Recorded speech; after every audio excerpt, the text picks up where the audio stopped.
बिस्मिल्लाहिर्रहमानिर्रहीम। Welcome to the law scientist और my name is Syed Ali Faizan and I am LLB honour. जैसा कि हमने एक पाकिस्तान पिनल कोड की बुक का एक सीरीज़ आगाज़ किया हुआ है, जिसमें हम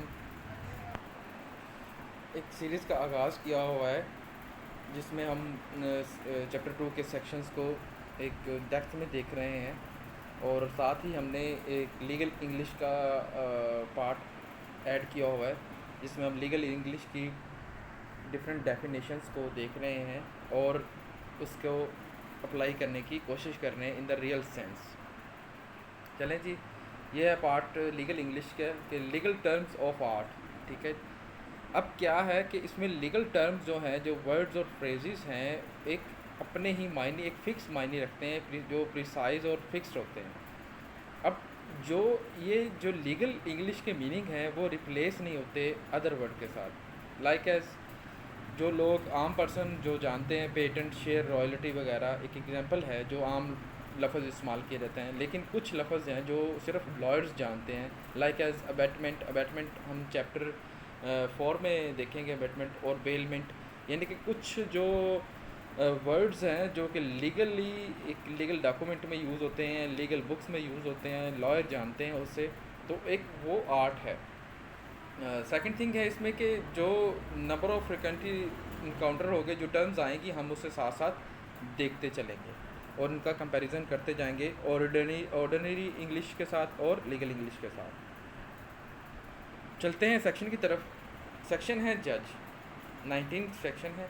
अब कौन जज है, कैसे जज है, कौन कौन जज बन सकता है, वो इस डेफिनेशन ऑफ जज में बयान किया गया।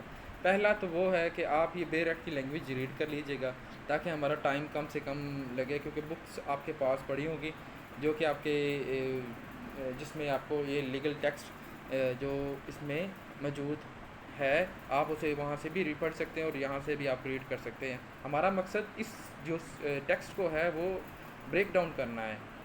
ठीक है जी, अब हम देखते हैं कौन कौन जज बन सकता है। हम इसे ब्रेक डाउन करते हैं इन थिंग्स में कि ऑफिशियली, पहला है जी कि ऑफिशियली डेजिग्नेटेड जज। ठीक है जी, इंटरप्रिटेशन में देखते हैं कि जो बंदा टाइटल होल्ड करता है, ऑफिशियली अपॉइंटमेंट होती है जज की, जैसे सिविल जज है, सेशन जज है और दूसरे जजेस हैं। ठीक है, जो ऑफिशियली डेजिग्नेटेड जज हैं, पहले तो वो जज हैं, उनकी जो इस डेफिनेशन में आते हैं।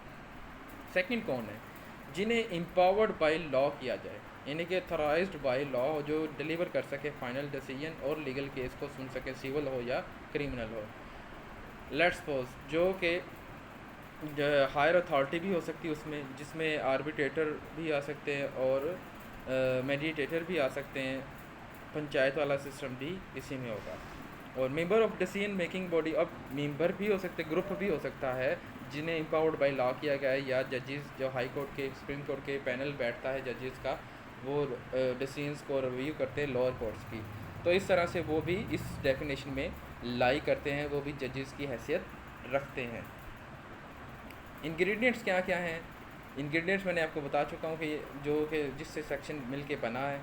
अब इसमें इस सेक्शन में जो 19 डेफिनेशन है इंक्लूसिव नेचर की है। अब इसमें इंक्लूड कौन कौन है, ऑफिशियली डेजिग्नेटेड एम्पावरमेंट, ठीक है, यानी कि जो ऑफिशियली जिन्हें डेजिग्नेट किया गया जज के लिए। सेकंड है जी डिलीवर फाइनल जजमेंट अथॉरिटी जो है, ठीक है जी, उसमें कौन कौन है, हायर अथॉरिटी आ सकती है, और जो लीगल प्रोसीडिंग जो फाइनल डिसीजन दे सकते हैं, कंसिड्रेशन दे सकते हैं। और थर्ड थिंग है कि इन्वॉल्वमेंट इन लीगल प्रोसीडिंग। अब जो इन्वॉल्वमेंट मीन के सिविल मैटर हो या क्रिमिनल मैटर हो, उसमें जो जिन जिन बंदों की इन्वॉल्वमेंट होगी डिसीजन देने में, जो एम्पावर्ड बाय लॉ हैं, वो भी जज कहलाएंगे। एग्जाम्पल से आपको मज़ीद क्लियर होगा कि एक सिनेरियो इमेजिन करें जिसमें एक लैंड ओनरशिप का डिस्प्यूट अराइज हुआ है। अब इसमें जो डिफरेंट टाइप के लोग हैं इन्वॉल्व हैं फाइनल डिसीजन देने में, ठीक है जी। अब कौन कौन इन्वॉल्व हैं, एक तो सिविल जज हो गया, जज जो सिविल कोर्ट में है, जो हैंडल कर रहा है ऐसे केसेस को। दूसरा आर्बिट्रेटर, जो कि दोनों पार्टीज़ की रजामंदी से बनाया गया है, जिसे लीगल अथॉरिटी है कि और उसका जो डिसीजन है वो बाइंडिंग होगा बहुत पार्टीज़ पे। तीसरा है जी पैनल ऑफ जजेस, हाई कोर्ट के जजेस जो रिव्यू करेंगे जो डिसीजन हुआ है लोअर कोर्ट का, उस डिसीजन को अपहेल्ड करेंगे या रिवोक करेंगे या एज़ पर केस फैक्ट्स। तो इसमें ये एग्जांपल आपको क्लियर हुआ होगा, यानी कि तीनों टाइप के जजेस बयान किए गए हैं इस एग्जांपल में कि एक लैंड का डिस्प्यूट अराइज हुआ है। तो केस लॉ है Mohammad Yusuf versus the state, PLT 1954, supreme court 78। अब इसमें क्या है कि सुप्रीम कोर्ट ने इंटरप्रिटेशन से डील किया कि जो कौन है जो क्वालिफाई कर सकते हैं जजेस को। तो कोर्ट ने एम्फोसाइज़ किया डेफिनेशन पे जो सेक्शन 19 में बयान की गई है।